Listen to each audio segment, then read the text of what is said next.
L'établissement de location-vente, climatisation d'automobiles et assurance 3K Entreprises et le centre médical de Yopougon Ouassakara présente La Vérité sur Dieu.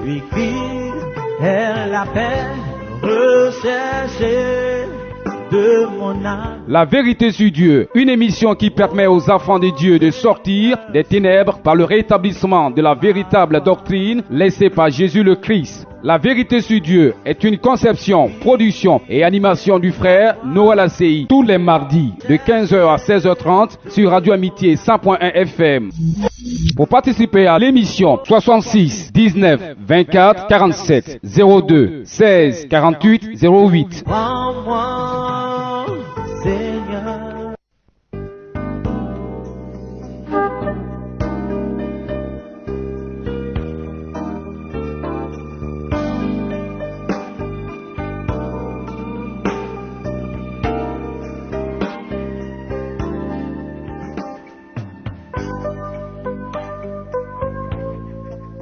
Alléluia. Il a reçu le nom au-dessus de tout nom. Fléchissez-nous et adorez. Il a reçu le nom au-dessus de tout nom. Il a reçu le nom au-dessus de tout nom. Et tout genou fléchira lorsqu'on parlera de l'agneau. Et tout genou fléchira lorsqu'on parlera de l'agneau. Oh, il a reçu le nom au-dessus. Oui, Seigneur Dieu, tu as reçu le nom au-dessus de tout nom. Il est juste et bon de te magnifier, de te glorifier. Il est juste et bon de t'adorer parce que tu es le créateur de toutes choses. La terre et tout ce qu'elle contient n'ont été faits que par ta parole. Il est bon de t'adorer, mais comment t'adorer? Tu l'as dit que tu as laissé un livre qui est le Testament, au travers duquel nous devons nous approcher de toi, te vénérer, te glorifier, te rendre toute la gloire. Et pour cela, tu as établi ton église sur la terre, comme tu as pu le dire en Matthieu 16, 18. Tu es pierre et sur cette pierre je bâtirai mon église. Tu as bien dit ton église. Et tu t'es tu, ce qui gêne. Nous sommes chrétiens, nous allons à l'église. La Côte d'Ivoire est de plus en plus responsable. Elle tend de plus en plus à se rapprocher de Dieu. Nous disons tous les dimanches, même les jours ordinaires, que nous allons à l'église. Mais tu t'es tu. Ton église, qu'est-ce que c'est? Tous au long de ce mois, nous avons tenté d'avoir la réponse, rien qu'au travers des Saintes Écritures, avec tes serviteurs que tu as toi-même oint pour cette tâche. Nous avons tout à tout reçu l'église de Yopougon Trois-Rouges. Nous avons également reçu l'église du christianisme céleste. Aujourd'hui, nous sommes avec l'église Bethléem d'Adjamé-Soudessi, ici représentée encore une fois par le pasteur Doua Kwame. Pasteur Doua, bonsoir. Frère ACI. Et ils sont sur ce plateau aujourd'hui avec la mission évangélique Grâce de Vie. C'est bien cela? Tout à fait. Et elle est représentée par le pasteur Christian Djoro. Tout à fait. Pasteur Christian Djoro, bonsoir. Bonsoir. Nous vous recevons pour la première fois. Donc, pour vous dire bonne arrivée, merci, on va vous permettre de présenter la mission évangélique, Grâce de Vie. Grâce de Vie, amen. Dieu vous bénisse. La mission évangélique Grâce de Vie est pilotée par le bishop Kodjagi Vincent, qui est le fondateur de cette église. Et nous sommes basés au niveau de Yopougon, à la Selle-Mer. Nous sommes l'annexe en fait de cette grande église là, de l'homme de Dieu. Et vous êtes à Yopougon depuis combien de temps? Ça fait bientôt 5-6 ans, c'est ça, 5-6 ans. Et comment se porte cette église à Yopougon? Par la grâce de Dieu, ça va. Par la grâce de Dieu, ça va.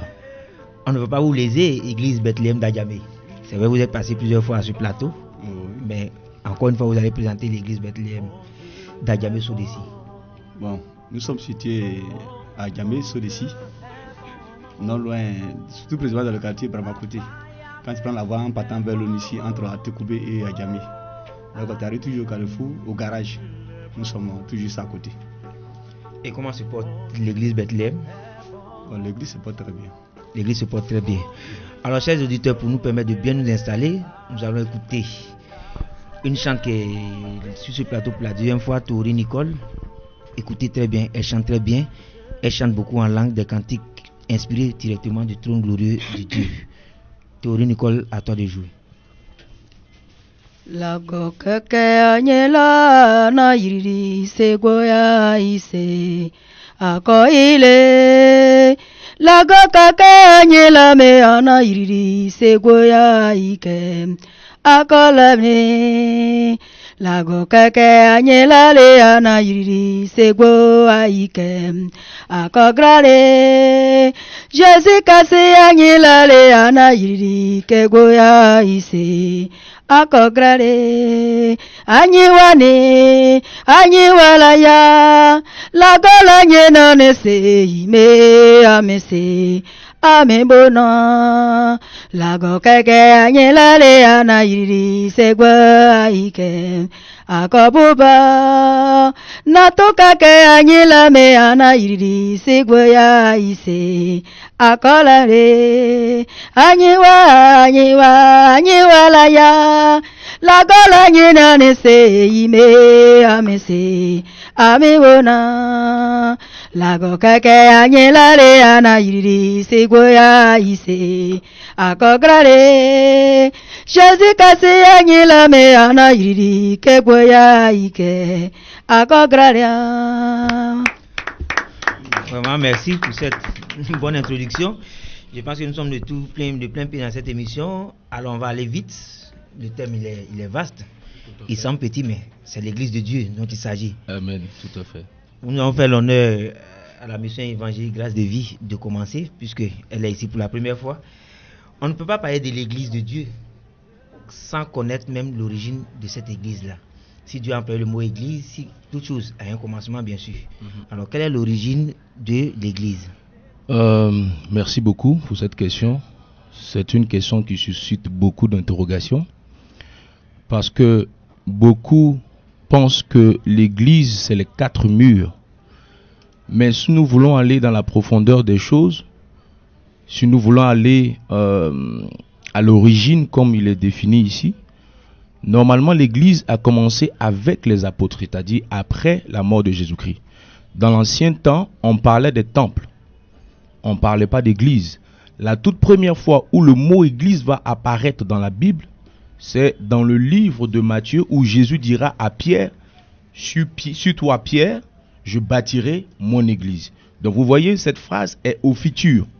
Il bâtira son église. Ce qui voudrait dire que au moment précis où Jésus exerçait le ministère, l'église n'était pas encore bâtie. Il bâtira son église. Donc l'église va être bâtie le jour de la Pentecôte, quand ils recevront la plénitude du Saint-Esprit. À partir de ce moment, on parlera de l'église. Pourquoi? Parce que la définition même du mot église, c'est la communion. On en arrivera. D'accord. Mais vous avez employé un terme rapidement pour ne pas que j'oublie. Vous avez parlé de la plénitude du Saint-Esprit. La plénitude du Saint-Esprit. C'est-à-dire le jour de la Pentecôte, le Seigneur a dit, je vais au Père, mais vous ne vous éloignez pas de Jérusalem. Parce qu'une puissance vous sera donnée. C'est cette puissance-là qui a été manifestée sur la vie des apôtres qu'on a dit, on a parlé de la plénitude. Parce que dans le temps ancien, sur ceux qui reposaient l'esprit, c'était les rois, les sacrificateurs et les juges. C'était une sémence que Dieu mettait en eux, mais il pouvait retirer son esprit à tout moment. Pourquoi? Parce que ce n'était pas un don. Le don du Saint-Esprit a été possible le jour de la Pentecôte. Donc l'église commence à partir de la Pentecôte. Vous allez constater que après la mort de Jésus-Christ, quand ils se rassemblaient, les apôtres et les autres, Pierre lui-même n'avait pas une véritable assurance, mais quand il a reçu le Saint-Esprit, sa vision a changé. Sa vision a changé, il est de plus en plus sûr. Voilà. Voilà qui est bien dit, mais nous allons également écouter l'église Bethléem, Pasteur Doua. Quelle est l'origine de l'église, selon les Saintes Écritures? Bon, selon les Saintes Écritures, il revient toujours au même dire. Selon Matthieu 16, verset 18, il dit, et moi, je te dis que tu es Pierre, et que sur cette pierre, je bâtirai mon église, et que les portes du séjour des morts ne prévaudront point contre elle. Donc ici, c'est dans le même sens, c'est dans le futur, comme il a dit. Donc c'est à partir du départ du Christ que l'église a été établie. Et les apôtres ont joué ce rôle-là de l'église. Donc l'origine de l'église, ça a commencé à partir, c'est-à-dire 10 jours après le départ de Christ, le jour de la Pentecôte. Et ça a été établi par les apôtres. Et bon, Christ est parti, je bâtirai mon église. L'église a commencé le jour de la Pentecôte. Mais l'église en elle-même, qu'est-ce que c'est? L'église en question, quand nous prenons le livre d'Éphésiens, dans Éphésiens 5, verset 23, l'Écriture nous dit que car le mari est le chef de la femme, comme Christ est le chef de l'église, qui est son corps et dont il est le sauveur. Donc l'église en question, c'est le corps du Christ. Donc tous ceux qui participent au corps du Christ, c'est-à-dire nous sommes les membres du corps. Le corps, il y a la tête, il y a les pieds et autres. Mais c'est ensemble, nous formons l'unité. C'est pour ça que dans le même livre d'Éphésiens 1, verset 22 à 23, il dit, il a tout mis sous ses pieds et il a donné pour chef suprême à l'église, qui est son corps, la plénitude de celui qui remplit tout en tout. Donc l'église en conscience, c'est le corps du Christ. L'église, c'est le corps du Christ. Il a cité les Écritures, Éphésiens 5, 23, Éphésiens 1, 22 à 23. Pasteur Christian Dioro, vous êtes d'accord avec ce point de vue? Tout à fait, je suis d'accord, mais je voudrais aussi ajouter quelque chose, apporter un additif, c'est que le mot église vient du grec ecclésia, qui signifie communauté. D'accord? Donc, c'est une communauté différente des autres communautés.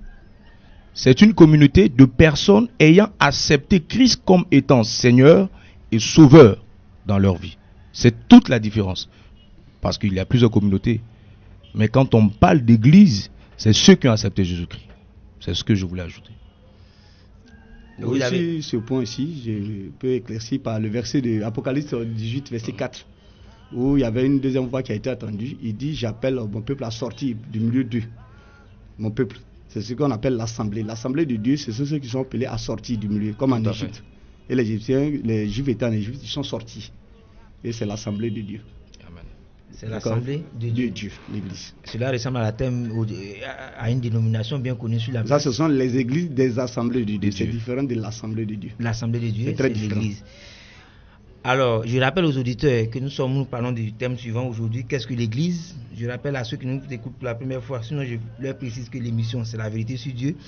Émission qui permet de nous sortir des ténèbres et de rétablir la véritable doctrine de Christ. Aujourd'hui, nous parlons de l'église avec l'église Bethléem d'Adjamé Sodessi et la mission évangélique Grâce de Vie. Nous sommes donc avec le pasteur Christian Dioro et le pasteur Doua Kwame. Alors, on a vu l'origine de l'église. Jésus-Christ a dit, mais cela a commencé véritablement à la Pentecôte. Vous m'arrêtez si je me trompe. Ensuite, l'église, c'est l'assemblée des chrétiens. Donc l'assemblée de Dieu, tous ceux qui croient que Jésus-Christ est le Sauveur. Dans certains versets, Paul dit, j'écris aux saints qui sont par exemple à Corinthe. L'expression me gêne un peu parce que quand je vais dans Romains 3 verset 4, il dit nul n'est juste, aucun n'est juste sur la terre, tout homme est pécheur. Et Paul dit en même temps, il écrit à l'assemblée des saints. Pasteur Dioro, comment devons-nous comprendre cela? C'est très simple. Quand on parle de saints, communément, ce qu'on nous a fait croire, c'est-à-dire les enseignements qu'on nous a donnés dès le départ, c'était que les saints, c'était les gens qui étaient morts. Oui, ça on a beaucoup entendu cela. Voilà. Mais en réalité, quand la Bible parle de saints, il parle de vous et de moi qui avons reçu Jésus comme étant Seigneur. Pourquoi? Le mot saint vient de l'esprit, le Saint-Esprit.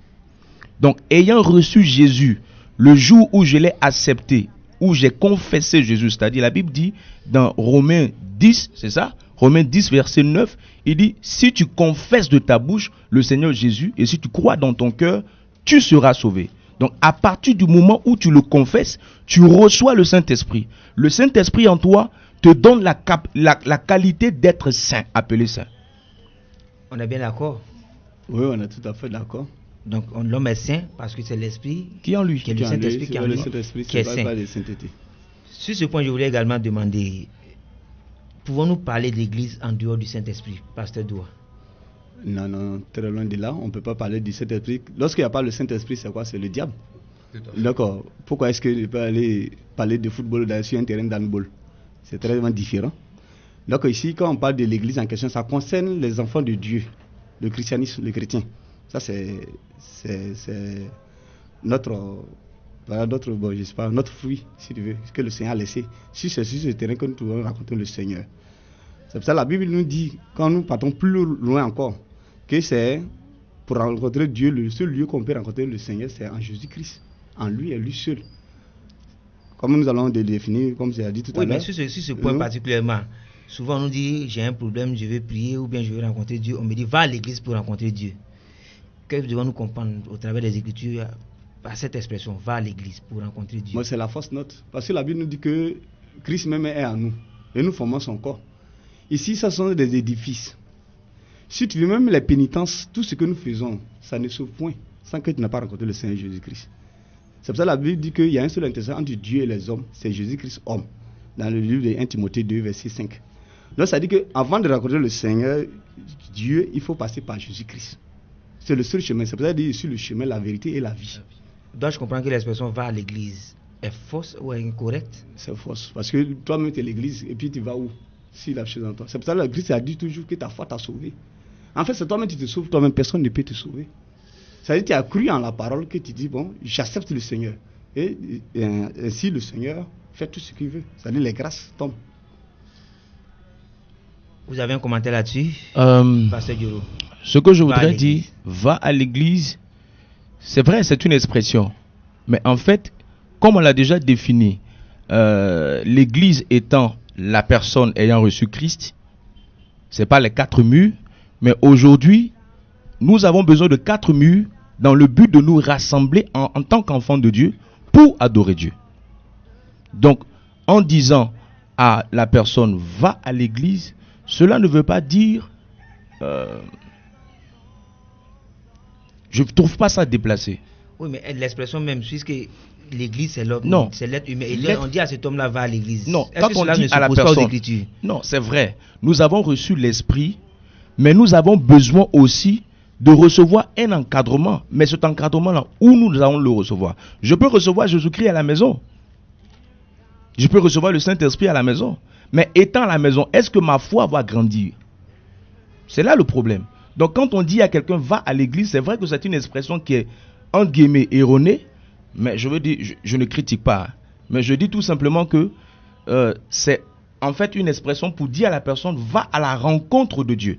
Mais pourquoi ne disons pas simplement va à la rencontre de Dieu, va rejoindre les frères pour prier? Je prends Jean 3,34. J'aime bien ce passage-là. Car celui que Dieu a envoyé dit les paroles de Dieu. Dieu vous a envoyé. Dites simplement va à la rencontre de Dieu ou bien va au lieu de prier, au lieu de dire va à l'église alors que la personne même est l'église. Mais pourquoi? Parce que dès le départ, on a fait croire dans la tête des gens que l'église c'est les 4 murs. Donc c'est ce qui est resté dans la tête de la personne. Vous comprenez? Donc c'est ce qui est resté dans sa tête. Maintenant, comment amener la personne à s'intéresser à Dieu? C'est là la question. Donc quand on dit à la personne va à l'église, il faut que la personne puisse avoir un endroit où elle pourra quand même rencontrer Dieu. C'est les 4 murs. Même dans l'ancien temps, on parlait des temples, des synagogues. Des synagogues. C'était les endroits où il y avait la possibilité d'entendre la parole de Dieu, de recevoir le Seigneur. Vous avez quelque chose à ajouter sur ce point, Pasteur? Oui, j'ai beaucoup de choses à dire sur ce point. Vous voyez, c'est comme, vous m'excusez, mais c'est comme la crise ivoirienne. On a laissé perdurer les choses qu'aujourd'hui on est arrivé par là. Donc ici, les anciennes églises ont dit oui, c'est le bâtiment qui sont l'église. Mais la Bible nous dit, dans le livre du prophète Daniel 12, au verset 4, il nous dit que toi, Daniel, tiens secret ces paroles et scelle le livre jusqu'au temps de la fin. Plusieurs alors le liront et la connaissance augmentera. Vous voyez, on a une base. Et quand tu prends les 7 ans de l'église, quand Dieu définit les églises, c'est-à-dire au fur et à mesure, Dieu ajoutait. Non pas parce que pour nier les autres. C'est pour ça que Christ est venu dire, je ne suis pas venu, non pour abolir la loi, mais je suis venu pour l'accomplir. Mais il nous a apporté des additifs. Donc on doit aujourd'hui, par notre connaissance, dire que non et non, que vous avez fauté. C'est pour ça que la Bible dit, celui qui ajoutera ou retranchera sera frappé. Donc, c'est pas parce que nous avons trouvé cette semence-là que nous devons suivre ça. On doit dire non, c'est l'erreur qu'on a fait. Donc, en disant aux gens... Je vais récapituler si je vous suis bien. Vous dites de ne pas ajouter, de ne pas retrancher. Donc, on doit se contenter de dire ce qui a été dit avant est incorrect. En reprenant ces choses, vous voulez dire qu'on ajoute et que Dieu nous frappera. Je ne sais pas si je vous ai bien suivi. Oui, mais c'est ce que la Bible, c'est la Bible même qui le dit. C'est pas moi qui dis celui qui ajoutera ou retranchera à ma parole. Donc, c'est que Dieu n'a pas dit que l'église c'est un bâtiment. C'est pour ça que quand les apôtres sont venus, ils ont évangélisé, ils ont fait tout. Personne n'a laissé trace quelque part. Ils partaient de maison en maison, de ville en ville pour prêcher la parole. Et celui qui accepte sera sauvé. Mais bien sûr qu'ils se réunissaient à des... Ils se réunissaient, mais on peut se réunir ici pour parler de Dieu. On peut se réunir chez toi, là même partout que ce soit. Maintenant, aujourd'hui, comme nous sommes nombreux, on ne peut pas aller chez tout un chacun. Il faut qu'on se trouve dans un lieu. Peut-être on peut appeler ça le temple. On peut rester là puis parler de Dieu. Mais signifier que c'est l'église, c'est l'erreur que nous faisons. Il faut bannir cette expression. Cette expression. Vous avez quelque chose à ajouter encore sur ce point? Vous savez, comme je disais, le temple et l'église, c'est la même chose. Quand vous prenez la définition du mot temple et la définition du mot église, on vous renverra sur la même chose. C'est les mêmes expressions. C'est les mêmes expressions. Je pense que quelque part dans 1 Corinthiens, Paul a dit, votre corps est le temple du Saint-Esprit. Donc non, mais si on veut prendre cette définition aussi, c'est que la Bible se contredit parce que non, il n'y a pas de contradiction. À Jérusalem, quand on parlait du temple, il n'y a pas de contradiction. L'autre termine. Il n'y a pas de contradiction. Tout simplement parce que, je veux dire, nous ne voyons pas le mal dans le fait de dire à quelqu'un, va à l'église. Ayant reçu le Saint-Esprit, si nous tous nous retrouvons dans un canevas, nous formons tous le corps du Christ. Nous sommes l'église. N'est-ce pas? Mais il faut un endroit bien précis. Mais cet endroit bien précis, là, c'est celui-là qu'on appelle le temple. Si c'est un temple, c'est que c'est une église. Parce que quand on prend le dictionnaire nous dit que le temple, c'est l'endroit où on va présenter notre culte. Je voulais sur cette question-là, devons-nous nous conformer au dictionnaire, ce que la définition humaine donne ou à ce que la Bible donne? Et même, j'ai un ordinateur devant moi avec les définitions bibliques. On peut avoir quelques exemples? Il n'y a pas de souci. Je vous sors par exemple le mot église. D'accord? Église, comme je l'ai dit, il vient de ecclésia selon le dictionnaire biblique. Ecclésia du verbe ekaleo, appelé hors de. D'accord? Maintenant, si nous prenons le mot temple, le temple, sens général, bâtiment consacré à un culte. Ok, mais il y a quelque chose que je voulais relever. Qu'est-ce que le dictionnaire biblique? Puisque Dieu a dit, il a tout mis ici, il n'a rien ajouté, il n'a rien retranché.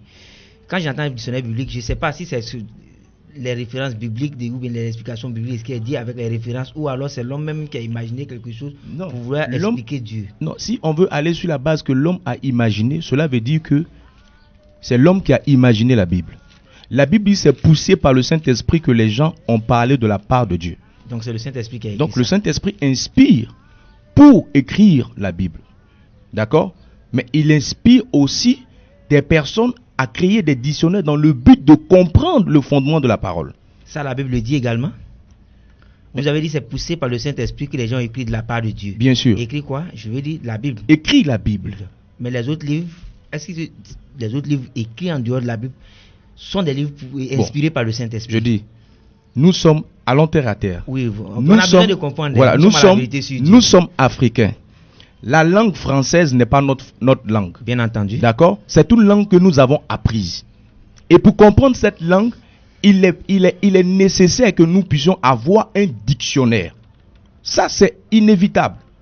Donc, si nous voulons comprendre aussi le fondement de la parole de Dieu, tu peux lire la Bible et ne pas comprendre. Pourquoi? Parce que la Bible n'est pas écrite dans ta langue maternelle. Elle est écrite dans une langue que tu as apprise. Maintenant, si tu veux maîtriser cette langue, maîtriser le rouage, il faut que tu aies un dictionnaire. Et pour la Bible, il y a un dictionnaire biblique. Tous les hommes de Dieu sont unanimes pour les dictionnaires bibliques. Il n'y a aucun homme de Dieu sur cette terre qui n'utilise pas du dictionnaire biblique. J'en connais qui s'opposent. Tu en connais qui s'opposent? Beaucoup. C'est la vérité, si Dieu, nous recevons beaucoup de personnes. C'est bien. Nous entendons beaucoup de choses. C'est bien dommage. Je voudrais savoir, on ne sort pas du sujet, on y reviendra. Tout à l'heure, on va passer à la seconde question pour évoluer. Je prends un exemple. Et il y a un certain livre de la Bible, je crois que c'est Apocalypse 17 ou Apocalypse 18, qui dit qu'il y a une femme voilà, après 17. C'est elle que les rois de la terre c'est avec elle que les rois de la terre se sont livrés à l'impudicité, et c'est du vin de son impudicité que les habitants de la terre se sont ténébrés. On parle d'une prostituée, une dame qui a connu tous les rois de la terre qui se prostituent avec eux. Est-ce qu'un dictionnaire ordinaire peut nous expliquer qui est cette femme? Cette femme? Oui.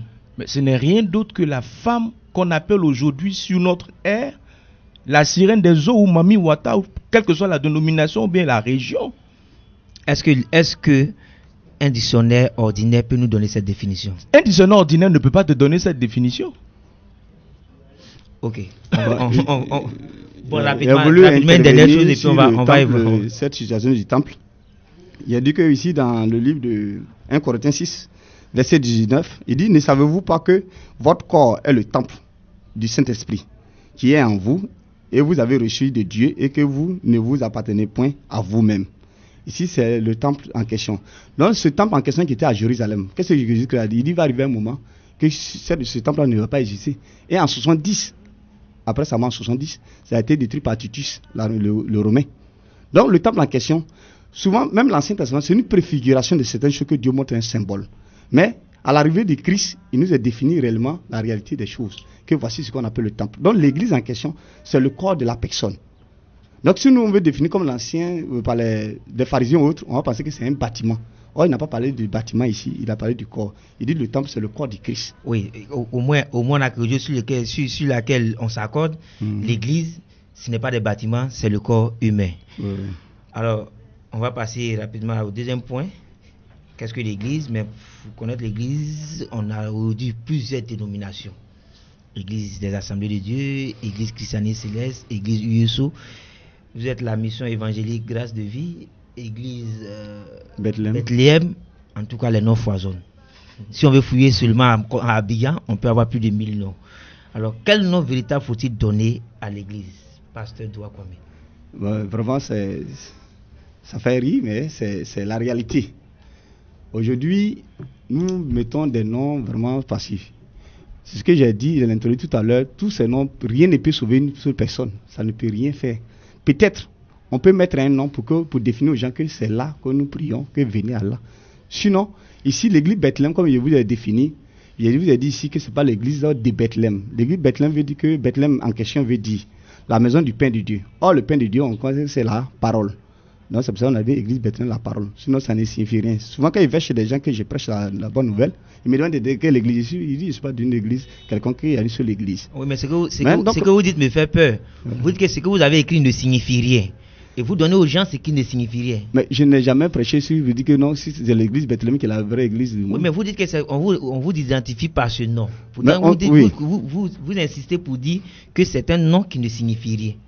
Mais c'est ce que je t'ai dit. Est-ce que ce qui ne signifie rien peut sauver un homme? Mais ça ne sauve pas. C'est pour ça qu'il dit qu'aucune écriture des églises ne sauve quelqu'un pour ça. C'est le Seigneur Jésus-Christ. C'est par lui seul qu'on peut atteindre. C'est-à-dire, étant dans cette congrégation religieuse, donne-toi sincèrement à Christ et puis Christ fera le reste. C'est ce que je t'ai dit. Là, ici, les dénominations, d'abord, c'est-à-dire qu'il y a plusieurs dénominations. La dénomination, quand tu dis que tu es une dénomination, déjà tu es hors jeu par rapport au Christ. Parce que la dénomination, c'est dit de donner un autre nom. Et quand nous prenons le livre des Actes 4, au verset 11, il dit: Jésus est la pierre rejetée par qui vous bâtissez et qui est devenue la principale des langues. Il n'y a de salut à aucun autre nom sur le ciel qui a été donné parmi les hommes, par lequel vous devez être sauvés. Donc le nom c'est qui? C'est Jésus-Christ. Qui est la parole. Qui est la parole. Donc c'est seule la parole qui peut définir toutes choses que tu peux atteindre. C'est pas le bâtiment. Je prends un exemple. Ouais. Quand je suis dans Romains 16 au verset 1, si je ne m'abuse, Paul dit qu'il a écrit à l'église, à Phobé qui est diaconesse, à l'église de Sancré. Précise bien église de Sancré. Qu'est-ce qui nous empêche de dire église d'Adjamé-Sou d'ici? Et vous dites Bethléem alors que Bethléem c'est l'autre côté en Israël. Oui, Bethléem. Je n'ai pas dit que l'autre côté en Israël était défini. Je n'ai pas dit l'église de Bethléem, j'ai dit l'église Bethléem. C'est-à-dire église parole, la parole. C'est-à-dire c'est l'essence même de ce que nous définissons à l'église. Nous avons mis la parole au devant des choses. Ici, l'interprétation biblique, quand il y a les écritures, église des choses, lui, il veut les appeler à sortir de Corinthe, que Paul a défini ici, qu'il est en train de dire, a écrit à l'église de Corinthe. De Sancré, pour préciser. Bon, Sancré ici, dans Romains 16. Bon, il a défini. Oui, il a également parlé de l'église de Corinthe, donc il n'y a pas de problème. Oh, oui. Donc, ce que je suis en train de vous dire, c'est une église, il faut que nous fassions très attention. Parce qu'aujourd'hui, tout un chacun dit que non, la vérité est chez lui. C'est ce que nous entendons partout. Viens chez nous, dans notre église, il y a la vérité, ceci, cela. Parce que chez nous, on fait des miracles, celui-là dit, on fait ceci, cela. Mais tout ça, ça ne sauve personne, ça ne fait rien. Oui, on arrivera là, on va voir où se trouve véritablement la vérité.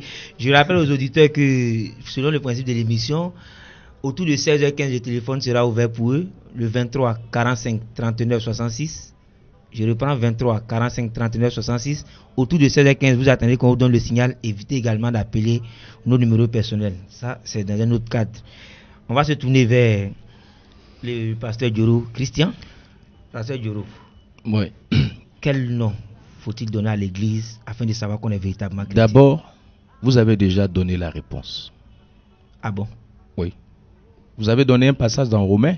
Romains 16, au premier verset. Où il disait, relisez. Je vous recommande Phobé, notre sœur, qui est diaconesse de l'église de Sancré. Église de Sancré.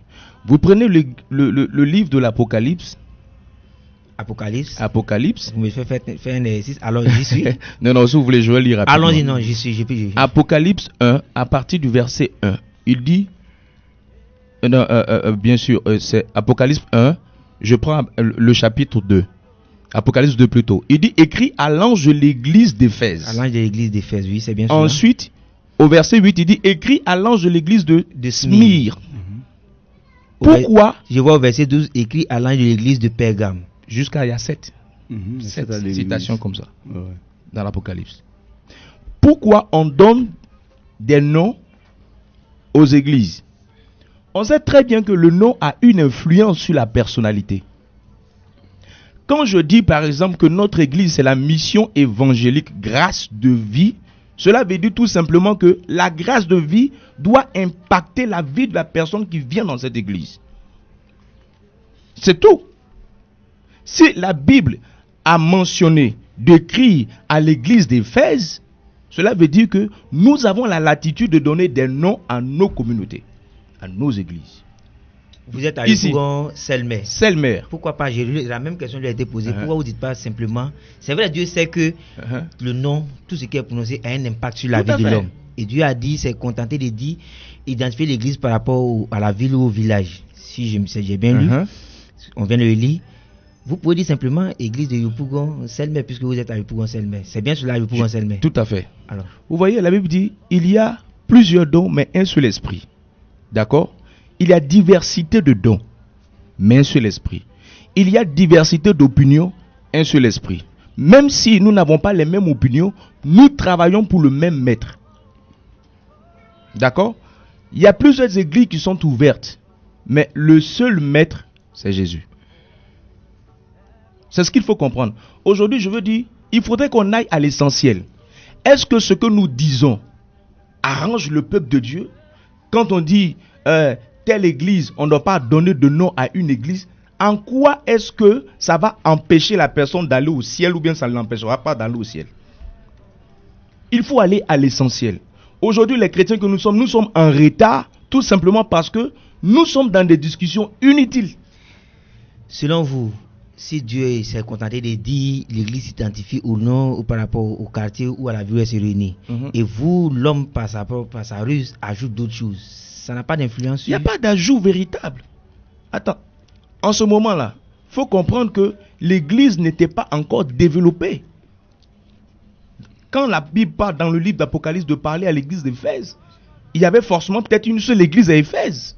Mais aujourd'hui, avec la manifestation du Saint-Esprit, mais attends, quand le Seigneur se révèle à toi pour que tu puisses annoncer sa parole, s'il te donne une révélation disant, voici ce que je veux que tu fasses, donne tel nom à ton église. Il n'y a aucun homme de Dieu qui s'est levé et qui a donné un nom à son église sans ayant reçu la révélation venant de Christ.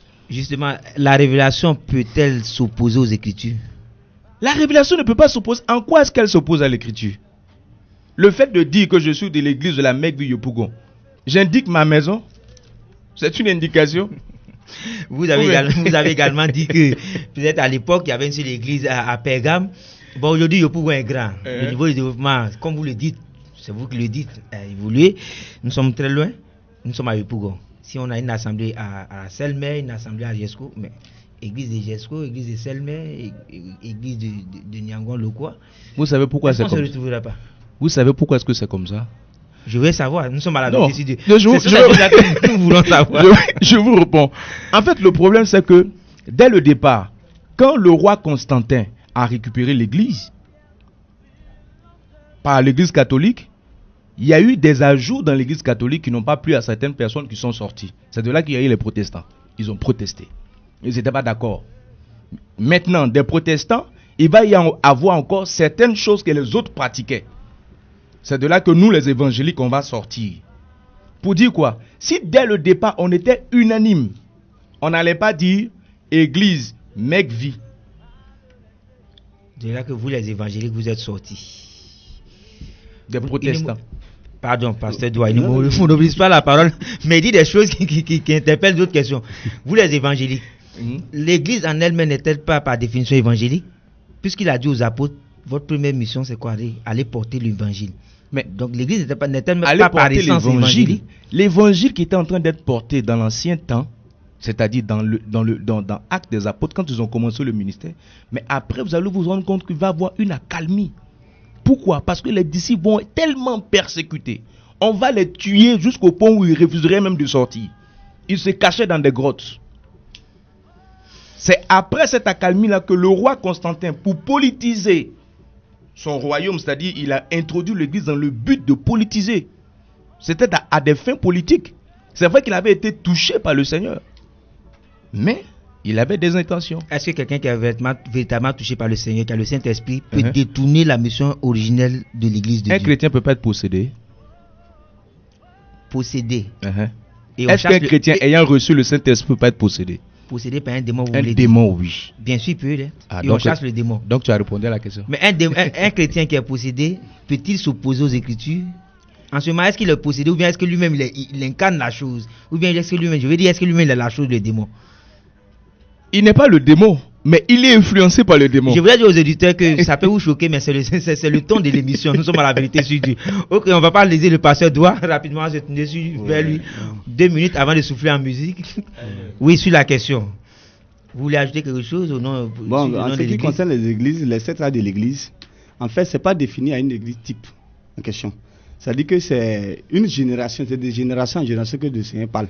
Ici, le 7e âge de l'église, ça nous concerne. L'âge de la Odyssée. C'est le dernier âge de l'église que Dieu a parlé. Oui, je voulais qu'aujourd'hui on aille sur des choses simples. Les 7 âges de l'église, je pense que c'est un niveau un peu plus élevé. Non, parlons par la Bible. Oui, non, je voulais qu'on se non, il faut qu'on se mette d'accord.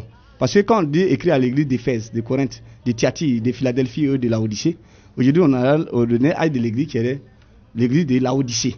Donc ça dit que ça ne concerne pas les gens de la Odyssée. Donc ce sont des prophéties qui ont été données. Donc ici, quand nous parlons d'église, comme le thème le définit, il faut que nous ramenons l'homme, l'être humain qui est là pour avoir son salut. Il ne faudrait qu'il regarde une dénomination ou quoi que ce soit. C'est pour ça qu'il a dit au prophète Jérémie, dans Jérémie 17, verset 5, il dit malheur à celui qui met sa confiance en l'homme. L'homme est venu créer quelque chose. Il veut avoir quoi? Des acquis, des atouts. Il a dit que dans l'église évangélique, mission vie autre, parce que c'est la source même, c'est sur la vie, respectivement.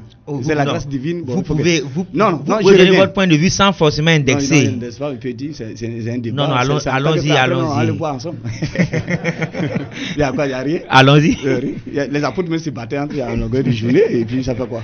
Ok, allons-y. C'est rectifié, allons-y. Oui, donc ici, par toutes les églises, nous prêchons la vie. Il faut être sauvé. Donc, ce n'est pas le nom qui le définit en fait.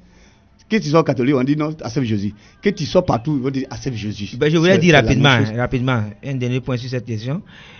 Apocalypse 13, au premier verset. Puis j'ai vu monter de la mer une bête qui avait 10 cornes et 7 têtes. Et sur ses cornes, 10 diadèmes. Et sur ses têtes, des noms de blasphème. Des noms de blasphème. Je crois que la même chose est reprise dans Apocalypse 17 au verset 3. Les noms, on a appris que ces noms qu'on ajoute à l'église, les qualificatifs qu'on ajoute, c'est ces choses-là dont parle la Bible ici, des noms de blasphème. Bah ici, quand on dit de blasphème en ajoutant ces choses-là, quand on a dit des noms de blasphème, quand on a dit Apocalypse 13 verset 1, ici la Bible dit que Apocalypse 17 verset 3 également. Ici, des noms de blasphème, ce n'est pas ce genre de noms dont nous parlons maintenant. Ça n'a rien à voir avec ça. Ici, un exemple de nom de blasphème? Bon, ceux qui blasphèment, ça dit que tout ce qui dit à l'encontre du Seigneur, parce qu'il a dit que c'est le seul péché qui peut empêcher quelqu'un de rentrer dans le royaume de Dieu. Ici, c'est biblique. Ce n'est plus c'est nom de choses. Lorsque tu offenses le Saint-Esprit, donc ici, la bête ici en question, ce sont ses comportements, c'est ce qu'il dit, ce qu'il fait. Ceux qui offensent le Saint-Esprit. Voilà, est-ce que déformer le nom de l'église, c'est pas offenser le Saint-Esprit? Bon, c'est ce que je suis en train de dire, c'est ce qu'on a fait, puis on est arrivé par là par ce débat, sinon on n'allait pas voir le débat. C'est parce qu'il y a tellement de noms. Ok, la question est vaste, vous l'avez dit, on a dit une heure, la question est vaste. On va souffler en musique, on reviendra. Nous sommes à la moitié des questions, je voulais signaler aux auditeurs. Nous sommes encore avec la sœur Théorie Nicole. Elle est chante, elle va nous donner un deuxième cantique pour nous permettre de souffler.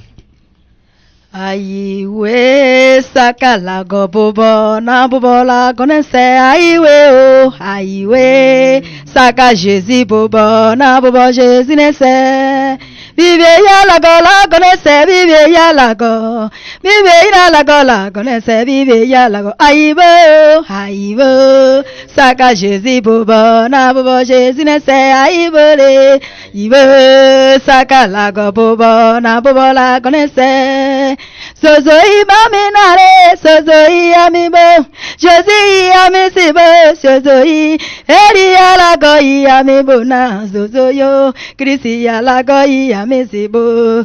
Amibo, sozoi amibore, sozoi amibo, sozoi amibore, sozoi amibo, Jessico amisibo, sozoi amibo, Eli amisibo, sozoi amibo, Lagona amikebo, sozoi amibo, sozoi amibore, sozoi amibo, sozoi amibo, sozoi amibo, Josi amibore, sozoi amibo. Merci. Je précise que Théorie Nicole tout à l'heure donnera le contact. Vous pouvez l'inviter à vos cultes, à vos cérémonies, en fait tout ce qui concerne le christianisme. Elle accompagne le pasteur Doua Kwame de l'église de Bethléem. En principe, puisqu'on se reverra, nous vous donnerons le privilège également faire venir vos chantes. On en a besoin d'écouter ce qui vient de Dieu. Moi, mais c'est un chanteur. C'est un chanteur. Alors, il veut nous voir. On va avoir l'exclusivité d'avoir un cantique tout à l'heure. Je fais partie du groupe ADN. Le groupe ADN. Ah, le groupe ADN. Ok.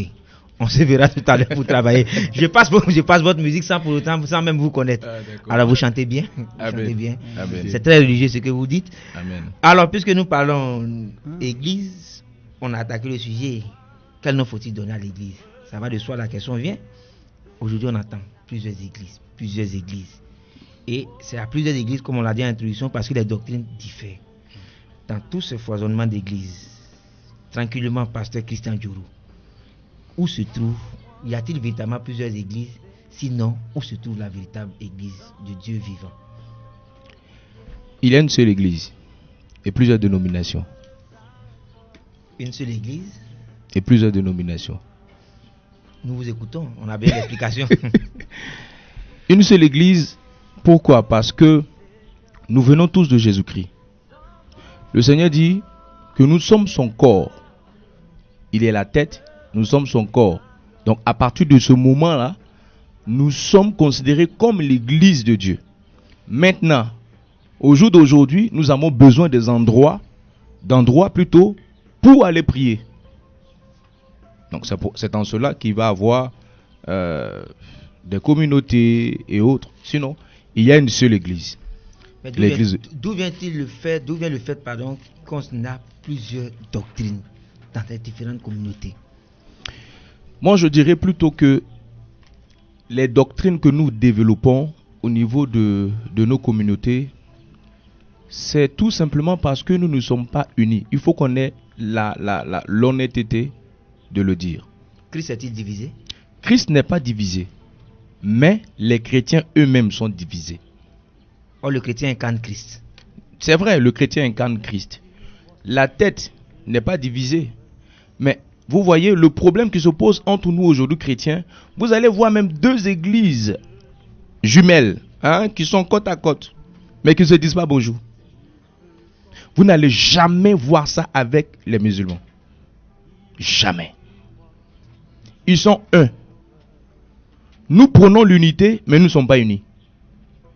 Pourquoi? C'est ce que le pasteur a révélé tout à l'heure en disant que l'autre croit connaître plus plus que l'autre. C'est ça le problème. Alors que personne ne connaît mieux que l'autre. Je voulais demander, je sais pas, il y a quelqu'un qui l'a révélé, on l'a lu ici, je sais pas si c'est dans Galates 1, où Paul a dit que ayant reçu Jésus-Christ, il allait faire 14 ans en Arabie Saoudite. Galates 2, vous dites. Merci. Oui. Et après les 14 ans, quand il est revenu à Jérusalem, il s'est rendu compte qu'il prêchait la même chose que les disciples qui étaient auprès de Jésus appelé le Christ. Mais aujourd'hui, qu'est-ce qui fait fondamentalement qu'on ne peut pas prêcher la même chose? Il y en a qui ne portent pas de chaussures, il y en a qui ne mangent pas de coco, il y en a qui ne mangent pas de viande le vendredi, il y en a qui passent, qui prient avec des statues. Écoutez, pour pouvoir s'entendre, c'est sur la base de la parole. C'est tout. Il faudrait qu'aujourd'hui, chrétiens que nous sommes, nous devons être comme les chrétiens de Béret. Le chrétien de Béret, ayant entendu la parole, il vérifie. Si ce qui est dit vient de la Sainte Bible. C'est de la Sainte Bible. Le problème aujourd'hui des chrétiens, c'est qu'ils s'attardent tellement sur les révélations, et c'est ce qui a créé un désordre dans l'église. Chacun donne une révélation. C'est tout simple. C'est parce que la personne étant dans le monde, aimait l'esprit de maraboutage, de fétichisme. Quand elle arrive à l'église, elle pense que le pasteur c'est son marabout, c'est son féticheur. Donc, pasteur, tu n'as rien à dire pour moi. Il n'y a pas de révélation. Mais à force de dire ça, elle a dit, mais va te mentir un jour. Ah ben, puisque tu as besoin de révélations. Mais tu as besoin de révélations. Pour t'accrocher. Donc, l'église est tombée dans ce fléau-là à cause des révélations. Vous avez employé l'expression, quand les gens sont dans le monde. Oui. Vous n'êtes plus dans le monde, vous? Nous sommes du monde, mais pas du monde.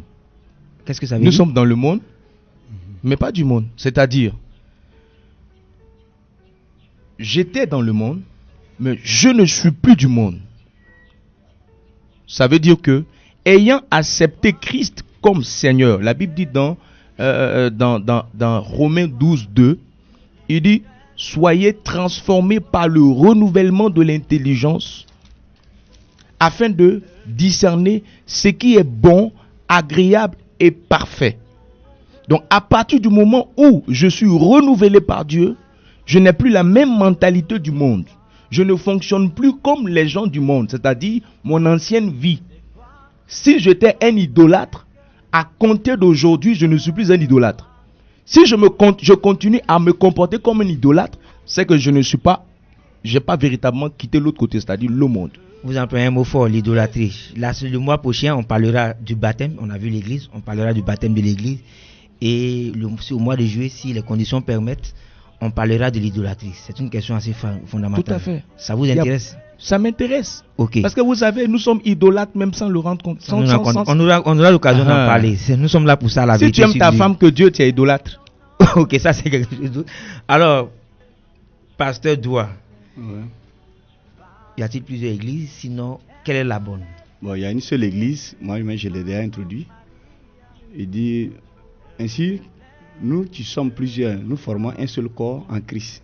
Et nous sommes tous les uns des autres la même chose, comme je l'ai défini au début.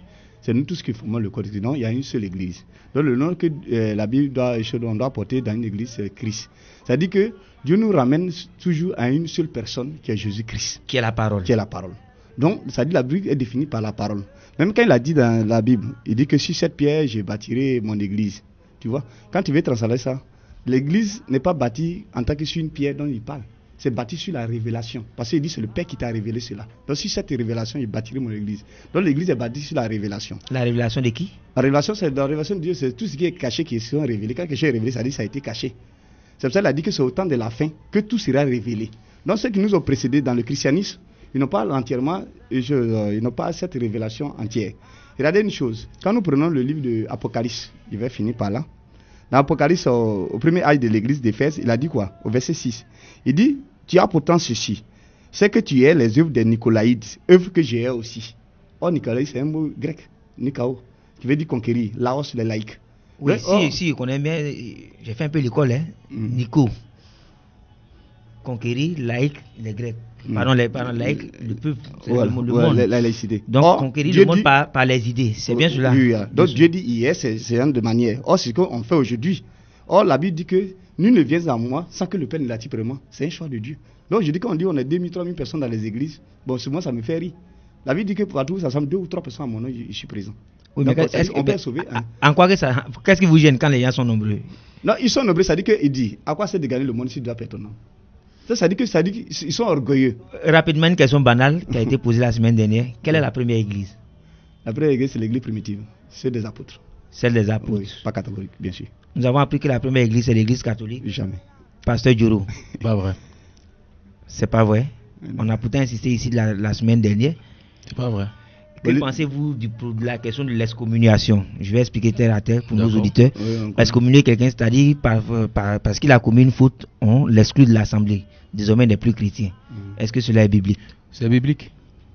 On pourrait Pourquoi? avoir les fondements bibliques de J'ai pas les versets en tête, mais je sais qu'il y a un passage de la Bible qui dit que lorsque quelqu'un aura posé une action qui ne sera pas bonne, entre guillemets, hein, il faudrait qu'on amène cette personne devant les anciens.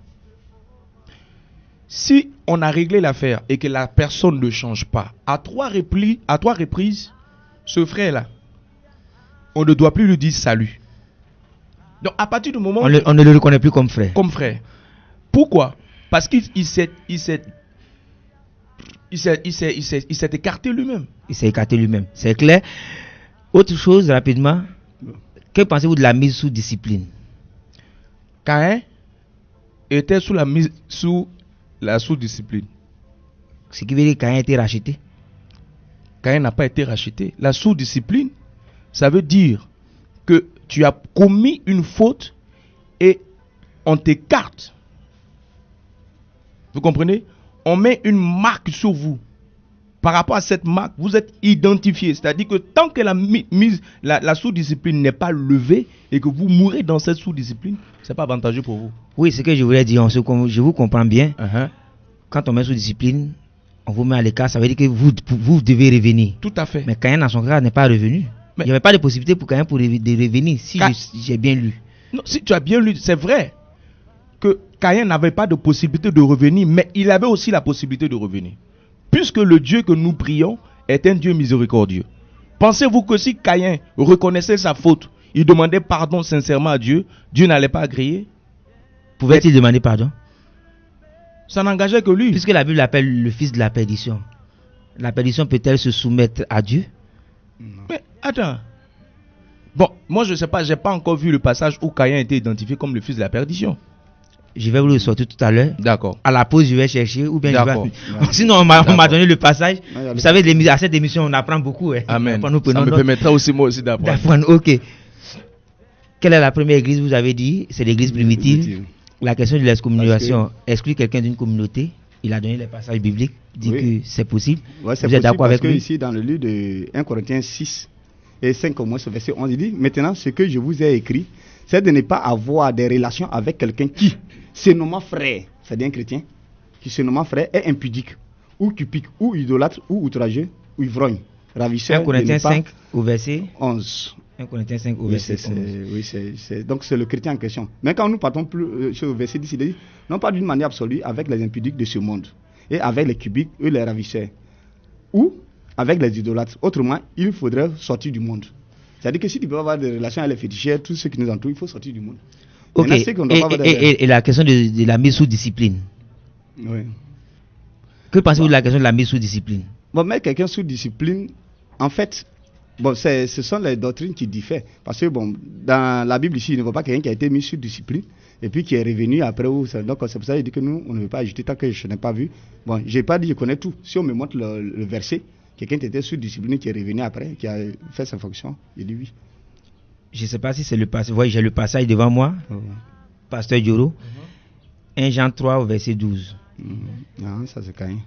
Et ne pas ressembler à Caïn qui était du malin et qui tua son frère. Il était du malin Et qui tua son frère.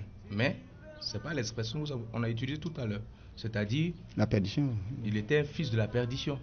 Il était Quand du on- malin. je ne sais pas si quand on parle de la perdition, c'est le Non. malin, c'est le diable Non, en même ça temps n'a ou c'est rien à voir. ou c'est deux entités différentes. Pourquoi Caïn était le fils du malin?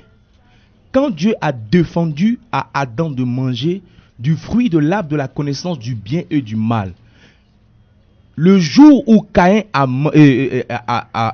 a mangé le fruit de la connaissance du bien et du mal, au préalable, au départ, Adam était parfait. On reviendra sur ce point. On va reprendre avec ce point. Les obligations publicitaires obligeantes. Pardon, je me répète. On va marquer la pause. On se retrouve sur le coup de 16h. Chers auditeurs, souvenez-vous que le 23 45 39 66, c'est pour 16h15 minutes.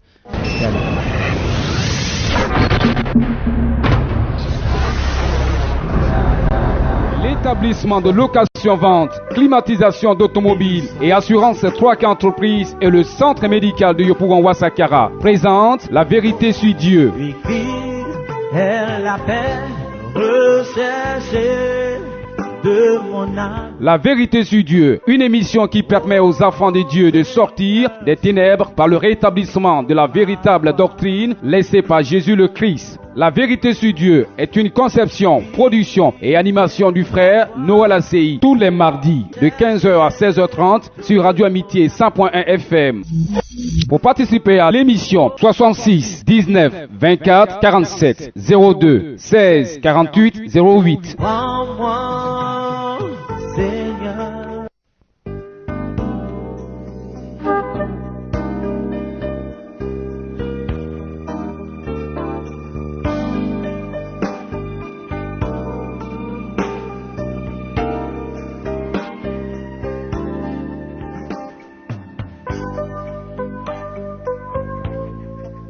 Alléluia. Il a reçu le nom au-dessus de tout nom. Fléchissez-nous et adorez. Il a reçu le nom au-dessus de tout nom. Il a reçu le nom au-dessus de tout nom. Et tout genou fléchira lorsqu'on parlera de l'agneau. Et tout genou fléchira lorsqu'on parlera de l'agneau. Oh, il a reçu le nom au-dessus de tout nom. Il a Retour sur au direct, nous sommes sur le plateau de La Vérité sur Dieu. C'est désormais tous les mardis de 15h à 16h30. Nous parlons aujourd'hui du thème suivant, qu'est-ce que l'Église? Plateau ici animé par le pasteur Christian Dioro de la mission évangélique Grâce de Vie et le pasteur Doua Kwame de l'église Bethléem d'Adjamé-Soudessi. Qu'est-ce que l'Église? Nous avons commencé par parler de l'origine de l'Église. Elle a commencé, comme ils l'ont dit, et selon les Écritures, par le jour de la Pentecôte. Ensuite, qu'est-ce que Dieu appelle l'Église? Dieu appelle l'Église le corps humain. Quel nom faut-il donner à l'Église? L'Église même est le nom, mais il faut des dénominations selon eux. En tout cas, on a discuté, longuement discuté là-dessus. Vous êtes des auditeurs, chacun prendra position selon ce qui est écrit, puisque le pasteur Christian Diolo l'a si bien dit, c'est écrit, comme les chrétiens de Béret, au fur et à mesure qu'une prédication est donnée, ils prennent note et ils vérifient au travers des Saintes Écritures. Y a-t-il plusieurs églises? En réalité, non. Il n'y a qu'une seule et unique église. Mais parlant de l'église, il y a un point essentiel qui doit diriger l'église, qui doit être le chef de l'église. C'est la dernière ligne droite de cette émission avant l'intervention des invités. Nous allons également encore une fois écouter Tourine Nicole avant d'avoir ses contacts au travers de M. Esmel, qui est son manager, qui l'accompagne.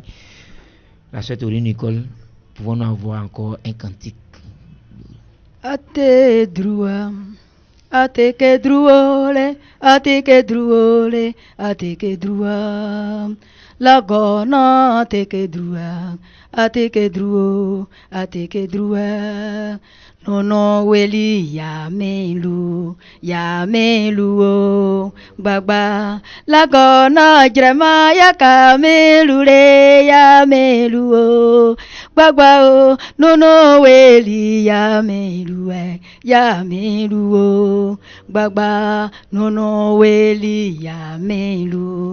Yamelu, Gbagba, Atike Drua, Lagona Atike Druole, Atike Druo, Atike Drua, Ekala Gojokure, Tike Guma Gradeole, Atike Drua, Christina Atike Druole, Atike Druo, Lagona Atike Drua, Nono Weli Yamelu, Yamelu, Gbagba. Merci encore une fois. Monsieur Esmel, on va rapidement avec vous. Est-ce qu'on peut avoir les contacts de Touri Nicole? Oui, le contact de Touri Nicole, c'est le 40 28 46 63. 40 28 46 63. Et comment on peut l'appeler? Mais quels sont les jours favorables ou bien pouvons-nous la joindre à tout moment? Non, à tout moment. À tout moment, on peut la joindre pour n'importe quelle cérémonie, pourvu que ce soit à la gloire de Jésus-Christ. Merci encore une fois de venir. Nous sommes là aujourd'hui, on a l'honneur d'avoir le pasteur Christian Dioro, qui est membre du groupe ADN. On va terminer par lui. On va lui arracher un cantique. J'espère qu'il va nous faire l'honneur de répondre à cette demande. Alors, on revient au plateau. Cette fois-ci, je vais me tourner d'abord vers le pasteur Doua. On a parlé de l'église. C'est vrai, il y a des fondateurs d'église, mais qui peut être le chef de l'église? Pendant ce temps, les auditeurs se préparent les questions au 23 45 39 66. Nous serons à eux dans 10 minutes. Bon, ici, dans le livre d'Éphésiens 5, verset 23, il dit: car le mari est le chef de la femme, comme Christ est le chef de l'église, qui est son corps et dont il est le sauveur. Donc, le chef de l'église ici, c'est Jésus-Christ. Le chef de l'église, c'est Jésus-Christ. Et la Bible dit dans 1 Timothée 2, verset 5, car il y a un seul intercesseur entre Dieu et les hommes, Jésus-Christ homme. Donc c'est Christ, par Christ nous devons passer pour atteindre Dieu. Oui, mais on entend souvent dire: je suis le président fondateur de l'église ou bien de la mission. Que pensez-vous ici de ces appellations ou bien de ces dits? Moi j'appelle ça un peu, si tu veux, fondateur, c'est de l'orgueil. Parce que Dieu n'aime pas les orgueilleux. Dieu résiste aux orgueilleux. Et ici dans le livre de 1 Corinthiens 3, voici ce que la Bible nous révèle. Il dit, c'est Paul qui parle, selon la grâce de Dieu qui m'a été donnée, j'ai posé le fondement comme un sage architecte et un autre bâtit dessus. Mais que chacun prenne garde de la manière dont il bâtit dessus. Car personne ne peut poser un autre fondement que celui qui a été posé, à savoir Jésus-Christ. C'est-à-dire l'apôtre, ce sont les Paul. Ils ont posé le fondement. On dit, toi, il faut bâtir dessus. Moi, Dieu merci, je suis dans la maçonnerie. C'est-à-dire, quand il y a la fondation, le plan est là. On ne peut pas construire en dehors de la fondation. La fondation, c'est tirate la maison. Donc, c'est ce que nous devons faire. C'est-à-dire que Jésus-Christ, le fondement a été posé. Donc, l'appellation d'apôtre, souvent, puisqu'on a dénommé que ce sont des dénominations, ils ont donné un autre nom. Donc, nous sommes d'accord à ce qu'ils donnent tout ce qu'ils veulent des prophètes, des autres. Mais nous sommes basés sur le Seigneur Jésus-Christ, que c'est à lui qu'on peut avoir le salut. Et le chef, c'est l'église. Et le chef de l'église, c'est Jésus-Christ de Nazareth. Pasteur Christian Dioro, on a lu, le pasteur Doua a dit, on a lu.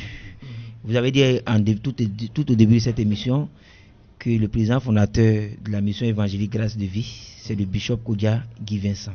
Oui. Le fondateur. Cela ne s'oppose-t-il pas aux Écritures comme il vient de le dire? Je ne vois pas d'opposition. Le fait plutôt de dire que tel est fondateur d'une église, cela voudrait dire tout simplement qu'il est le leader de l'église. Il est celui-là qui a été appelé par le Seigneur pour conduire l'assemblée ou bien les âmes que le Seigneur lui confie. Je ne vois pas l'orgueil qu'il y a là-dedans. Aujourd'hui, nous sommes pasteurs, leaders, chargés de conduire des âmes. Ayant reçu une révélation de la part du Seigneur pour que je puisse travailler dans un canevas bien précis, si je donne à ma communauté, je veux dire, un nom, je suis le premier responsable, je suis le fondateur. C'est vrai que Christ est le chef de l'église, mais Christ lui seul ne peut pas faire le travail. Si nous ne sommes pas là, comment le travail se fera? Il faut des hommes pour faire le travail. Je ne vois pas en quoi il y a une forme d'orgueil. L'orgueil en fait, c'est de voir les choses différemment comme Dieu voit. Oui, ben pensez-vous que Christ dit, c'est clair. Vous avez parlé, le chef dans une entreprise, Tout à fait. c'est le chef qui donne les directives. Tout à fait. Christ dit qu'il est le chef, il donne les directives. Uh-huh. Ces directives se trouvent dans la Bible. Le fait de se proclamer également chef. Moi, je ne parlerai pas d'orgueil, mais n'est-ce pas un leadership concret entre nous, Non, hommes attends. et Dieu? Le directeur et le sous-directeur n'est-il pas un chef? En Dieu, y a-t-il des sous-directeurs? Mais attends. Dieu lui-même dit, il nous a fait à son image selon sa ressemblance. Il a fait les animaux selon leur espèce. Toi, il t'a fait selon son espèce. Si je dis que je suis Dieu, on dira...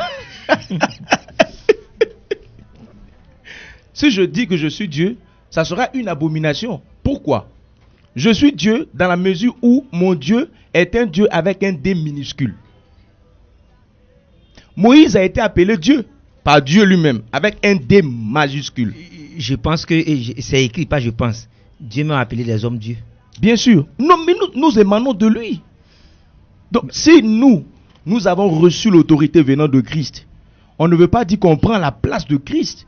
Mais Christ est identifié en nous. Il dit, si je vis, ce n'est plus moi qui vis, c'est Christ qui vit en moi. Donc, si je dis que je suis chef, en quoi j'ai péché? Le chef lui-même, il est en moi. Je voulais lire ce passage de Matthieu 23. Oui. Matthieu 23 à partir du verset 8, puisqu'on parle d'écriture. Mais vous, c'est Jésus-Christ qui parle. Mais vous, ne vous faites pas appeler Rabbi. Rabbi qui signifie maître. Car un seul est votre maître et vous êtes tous frères. Et n'appelez personne sur la terre votre père, car un seul est votre père, celui qui est dans les cieux. Ça, ne vous faites pas appeler directeur, car un seul est votre directeur, le Christ. C'est dans un autre Matthieu 23, 8 à 10. C'est dans un autre contexte. Je termine. Vous parlerez du contexte. Mais la Bible est formelle. Pourquoi sommes-nous les chefs? Pourquoi sommes-nous les directeurs, les fondateurs? Un directeur de société, c'est un directeur de société. Est-ce pour autant, comme la Bible dit, on ne doit pas appeler quelqu'un directeur? Dans le christianisme, bien sûr, le directeur de l'église, c'est Christ. Laissons le christianisme. Je ne voudrais pas qu'on laisse le christianisme. Bon, dans le christianisme, aujourd'hui, selon ce que vous avez dit, selon ce que j'ai lu, selon ce que vous avez lu plus tôt, il y a un seul qu'on doit appeler Père. Mais c'est dans un canevas bien précis. Et nous, on aime se faire appeler Père ici. Mais bien sûr. Prenez l'exemple de l'apôtre Paul et Timothée. Timothée était qui pour l'apôtre Paul? Son fils spirituel. Je t'ai engendré, ce que dit l'apôtre Paul de Timothée. Timothée appelait l'apôtre Paul son père. Donc on peut appeler quelqu'un père dans la foi. Père spirituel. Cela ne veut pas dire qu'il est Dieu. C'est tout le problème. Dans ce passage-là, le Seigneur dit, n'appelez pas quelqu'un, ne considérez pas quelqu'un d'autre comme votre Dieu. Je voulais savoir, on l'a si bien dit, vous l'avez si bien signifié au début. Tout début, l'Église, c'est l'être humain dans lequel le Saint-Esprit habite. C'est bien cela. Tout à fait. Et le corps humain, c'est Dieu qui le crée. En disant qu'on est le chef, en disant qu'on est le fondateur, nous ne sommes pas nous en train de dire à la lumière des Écritures que nous avons créé des hommes. On n'a pas créé des hommes. Paul pouvait dire, j'ai reçu la révélation de la réconciliation. N'est-ce pas? C'est ce qu'il a dit, non? Je ne connais pas toute la Bible. De la réconciliation. Le ministère de la réconciliation. Hein? A-t-il péché en disant cela? Quand il dit j'ai reçu le ministère de la réconciliation, il veut par là aussi dire qu'il est le détenteur du ministère de la réconciliation. C'est par lui que le Seigneur est passé. Par lui que le Seigneur est passé. Paul pouvait dire, si quelqu'un ne prêche pas comme moi, Paul, j'ai prêché, que la personne soit maudite. C'est écrit. Galates 1, 6 à 9. Non, je ne suis pas d'accord. Paul a dit, si quelqu'un ne prêche pas, même si un ange descend du ciel et qu'il ne prêche pas ce que moi, Paul, j'ai prêché, qu'il soit maudit. Il faut rectifier. Non, je ne suis pas homme de Dieu. Non, moi, j'essaie un peu de... Nous sommes dans la précision parce qu'une seule virgule peut déformer la parole. Une seule virgule peut déformer la parole. Oui. Vous êtes d'accord avec moi? Je suis d'accord. Mais le fait que Dieu dise qu'il n'y a pas d'autre chef en dehors de moi, et que vous dites vous êtes chef, n'est-ce pas la déformation de la C'est ce parole? que je dis. Faut comprendre le contexte. Je voulais dire aux auditeurs que le 23 45 39 66, 23 45 39 66 est ouvert. Ils sont maintenant prioritaires. Dès qu'on a un appel, on vous prend, vous êtes prioritaire. Je le rappelle. Il faut comprendre Allons-y. le contexte. Oui, Élie- vous avez parlé du contexte. Le contexte Élie- m'intéresse. Élie- Parlez-nous du contexte. Le contexte, je voudrais dire tout simplement que le fait que le Seigneur dise n'appelez personne Père sur la terre, il fait allusion au Père, c'est-à-dire Dieu. D'accord? Je vais peut-être ouvrir une brèche qui va peut-être choquer. D'autres identifient Christ comme étant Dieu. Jésus n'est pas Dieu. Jésus est celui que la Bible dit qu'il est. Il est le Fils de Dieu.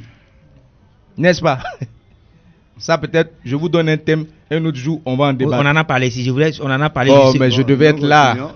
Oh non, il y a des thèmes sur lesquels on revient. Vous pouvez nous nous solliciter sommes pour parler. Je voulais revenir là-dessus. Je voulais juste parler justement sur ce point. Vous allez en parler. Nous sommes à la dernière ligne droite. On peut faire des brèches. Mhm, Ésaïe 9 au verset 5 que vous connaissez certainement. mhm, Il y a un seul Père, n'est-ce pas? mhm. Il y a un seul Père. Et il y a un seul Dieu. Mais pourquoi Jésus-Christ est appelé Dieu parmi nous? Au commencement était la parole était avec Dieu, et la parole était Dieu. La parole elle-même est Dieu. Mhm. Et je crois au verset 14, elle c'est dit que s'est la parole s'est faite chair, Elle a habité Mhm. parmi nous. et elle a habité parmi nous. Donc Dieu s'est fait chair et est venu parmi nous, Mhm. n'est-ce pas? Mais pour vous dire que Jésus-Christ n'est pas Dieu. Dieu ne s'est pas fait chair. Écoutez, quand on parle La d'éternité... Bible n'a pas dit ça. Non, je vous explique. Il faut comprendre les fondements de la parole. Quand la Bible dit, la parole a été faite chair. Été. Je laisse ce passage. Je voulais qu'on lise Ésaïe 9, 5. Je voulais que vous Ok. trouviez également là-bas. Vous y êtes. Ésaïe, 9 au verset 5. On l'appellera. Ésaïe 9. Au verset 5.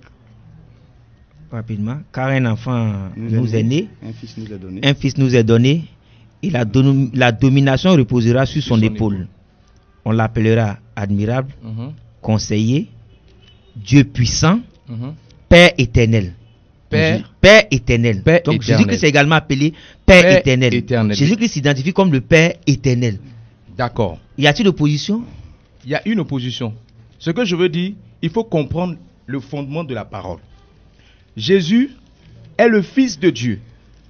Dieu a fait de Jésus Dieu. C'est pour ça que dans Hébreu, il dit, ô Dieu, ton Dieu t'a oint d'une huile fraîche. Donc il y a un Dieu qui a oint un autre Dieu.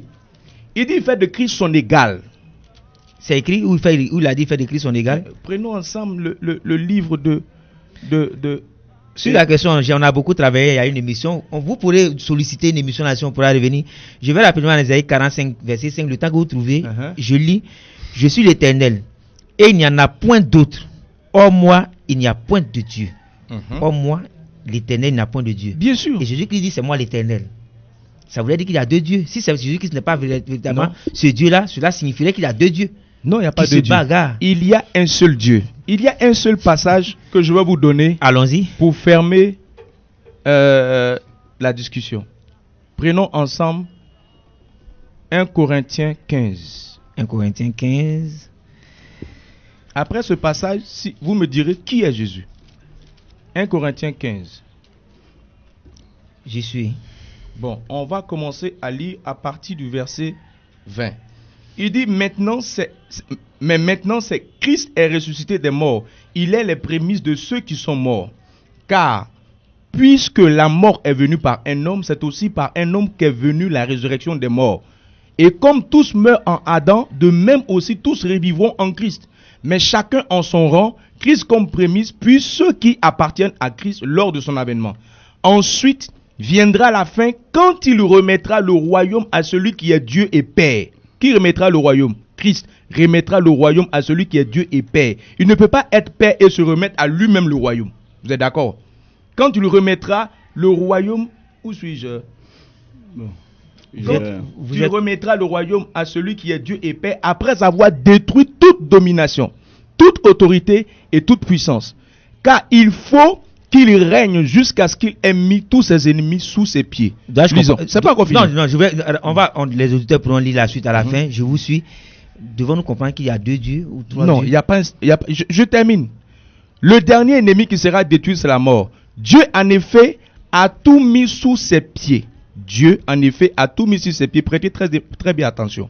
Mais lorsqu'il dit qu'il lui a tout soumis, il est évident que celui qui lui a soumis toute chose est accepté. Il est évident que celui qui lui a soumis toute chose est accepté. Dieu donne le pouvoir à Christ de régner, mais le pouvoir que Dieu donne à Christ, il est accepté. Le pasteur doit vouloir intervenir sur la question. Oui, bon, sur la question, ici dans le livre de 1 Timothée 3, verset 16, la Bible nous dit que, et sans contredire, le mystère de la piété est grand. Celui qui a été manifesté en chair, justifié par l'esprit, Vous voulez des anges. vous voulez lire tranquillement, vous êtes un peu rapide. Il dit, bon, le mystère de la piété est grand. C'est le plus grand mystère. En fait, de la piété, ça dit, quand on parle de piété, c'est ce qui résulte de Dieu. Celui qui a été manifesté en chair, c'est-à-dire Dieu manifesté en chair sur terre. C'est pour ça que quand nous prenons la Bible dans le livre de Acte 20, verset 28. Acte 20, verset 28. La Bible nous dit, ici c'était Paul qui était en train d'introniser les anciens. Il a dit, prenez donc garde à vous-même et à tout le troupeau sur lequel le Saint-Esprit, or nous savons que le Saint-Esprit c'est Dieu, que le Saint-Esprit vous a établi évêque. Rectificatif. Laissez-le terminer. Laissez-le terminer. Bon, le Saint-Esprit est Dieu. Allez-y. Le Saint-Esprit est Dieu. Il vous a établi évêque pour paître l'église du Seigneur, qui s'est acquise par son propre sang. Qui s'est acquise par son propre sang. Maintenant, ici, on prend dans le livre de Matthieu 22, et dit comme les pharisiens étaient assemblés, Jésus les interrogea en disant, que pensez-vous du Christ? De qui est-il fils? Il lui répondit de David. Et Jésus leur dit, comment donc David, animé par l'esprit, l'appelle-t-il Seigneur lorsqu'il dit, le Seigneur a dit à mon Seigneur, assis-toi à ma droite. Sur ce, et jusqu'à ce que je fasse de tes ennemis tes marchepieds. Si donc David l'appelait Seigneur, comment est-il son fils? Nous sommes pratiquement, oui, parce que en même temps, la Bible dit qu'il y a également fils d'Abraham, fils de David. Oui. Si on veut comprendre votre base, il ne peut pas être en même temps fils d'Abraham, fils de David. Je voulais dire, on a vu tout à l'heure dans Matthieu 23, il a dit n'appeler personne maître et Seigneur. C'est Dieu lui-même qui le sait. Mais je voulais lire Jean 13, au verset 13. Jean 13 au verset 13. Je commence au verset 12 pour qu'on comprenne un peu plus mieux. Après qu'il leur eut lavé les pieds et qu'il eut pris ses vêtements, il se remit à table et leur dit, comprenez-vous ce que je vous ai fait? Vous m'appelez maître et Seigneur et vous faites bien, car je le suis. Or la Bible est formelle, il y a un seul Seigneur. Il dit à ses disciples, pendant qu'il a dit aux autres, ne m'appelez pas maître, n'appelez personne maître et Seigneur, il dit, mais vous m'appelez maître et Seigneur, mais vous faites bien. Il acclame même si je veux comprendre. C'est vrai, le thème il est vaste, on aura l'occasion d'en parler. On va travailler, si vous permettez, on va travailler là-dessus. Un petit passage qui a fait du bien à tout le monde. Rapidement, en 15 secondes. Dans le livre de Zacharie 12, au verset 1, il a dit que ainsi parle l'Éternel qui a étendu les cieux et fondé la terre. Ainsi parle l'Éternel. Donc au verset 10, il dit quoi? Alors je répandrai sur la maison de David et sur les habitants de Jérusalem un esprit de grâce et de supplication. Ils tourneront les regards vers moi. C'est l'Éternel qui parle toujours. Il dit, ils tourneront les regards vers moi, celui qui ont percé. Qui a été percé? C'est le Seigneur Jésus-Christ sur la croix. Dieu dit quoi? Ils tourneront les regards vers lui, celui vers qui moi, ont celui percé. Qui l'ont percé. Oh, c'est celui qui a été percé. Rapidement. Oh, c'est Dieu qui avant parle. Que le pasteur, merci, avant que le pasteur Dioro nous donne ses contacts et la conclusion, je voudrais qu'il nous donne en 30 secondes un petit bout, un petit cantique. Je précise qu'il est du groupe ADN. Là, nous le prenons en brique, comme on le dit. Je ne chanterai pas un morceau de l'album. Oui. Je vais chanter un morceau que c'est à votre choix. Voilà. J'aime bien ce cantique. Je ne mourrai pas, mais je vivrai. Je raconterai les œuvres de l'Éternel. Je ne mourrai pas, mais je vivrai. Je raconterai les œuvres de l'Éternel. Merci, pasteur Dioro. Tu es tout pour moi, agneau de Dieu, tu es tout pour moi. Et Jésus, c'est ça. Alors, pour raconter les œuvres de l'Éternel, où est-ce qu'on vous rencontre et votre contact téléphonique? Nous sommes situés à la Selle-Mer, derrière le Birango. Nos contacts, c'est le 01 80 62 92 01 80 65 11. Voilà. Pasteur Douakwame, votre mot de la fin et vos contacts téléphoniques. pour les auditeurs. Bon, ici, que nous vous sommes voulez vous situés raconter. à Djamé, sur la voie en partant vers l'Unici, entre la Técoubé et chose au quartier Château. Donc, tout juste derrière le foyer des jeunes de Bramacoté. Nous sommes au 05 87 80 22 et le 66 21 14 65. 66 21 14 65. Moi, c'est Noël Assi, votre fidèle serviteur, pardon. Charmant. Mais bien sûr, Je suis vous êtes charmant. je suis. Alors, mes contacts, c'est le 66 19 24 47 ou encore le 02 16 48 08 pour tous ceux qui veulent participer à l'émission. Nos portes vous sont ouvertes. Radio Amitié, elle est la radio ouverte à tous. C'est la radio faite pour ceux qui ont la véritable soif de Dieu. Amen. Christ nous bénisse. Christ bénisse également ceux qui ont participé à la réalisation de cette émission, en particulier le technicien de tous les jours, Frédéric Kouassi, et nos fidèles auditeurs. À mardi prochain. L'établissement de location-vente, climatisation d'automobiles et assurance 3K Entreprises et le centre médical de Yopougon Ouassakara présente La Vérité sur Dieu. L'église est la paix recherchée de mon âme. La Vérité sur Dieu, une émission qui permet aux enfants de Dieu de sortir des ténèbres par le rétablissement de la véritable doctrine laissée par Jésus le Christ. La Vérité sur Dieu est une conception, production et animation du frère Noël Assi tous les mardis de 15h à 16h30 sur Radio Amitié 100.1 FM. Pour participer à l'émission, 66 19 24 47 02 16 48 08. Prends-moi, Seigneur.